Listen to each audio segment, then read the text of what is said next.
In today's video, I'm going to teach you how to create a form in Coda.io. If you're collecting information for surveys, requests, or signups, Coda's built-in forms make it simple to capture inputs and store them neatly in a table. I'll walk you through two quick ways to add a form to your document, and then show you the setup you'll see right away so you understand what Coda creates behind the scenes. First, the fastest way to add a form is with the slash command. Click anywhere on your canvas where you want the form to appear, type "box form," and press enter. Coda will immediately insert a new form block right where your cursor is. This is great when you're already writing on the page and want to drop in a form without breaking your flow. The slash command is also easy to remember and works across most of Coda's building blocks, so it's a handy habit to build. If you prefer browsing components visually, you can also add a form from the Insert panel. Open the Insert panel, search for Form, and then drag it into your document.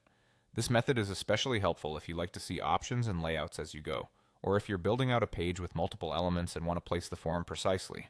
As soon as you add the form by either method, Coda will prompt you to choose a setup. Select Blank Form. This creates a fresh form with no predefined fields, so you can shape it to your exact needs.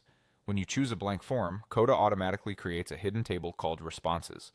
That table is where all submitted entries from your form will be stored. Think of it as your central data hub.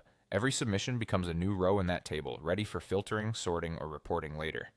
The hidden part simply means it won't clutter your page right away. It's still part of your doc's data model, and you can reveal or reference it anywhere you need. Using a blank form is perfect when you're starting from scratch because you're in full control of the structure and naming of each field.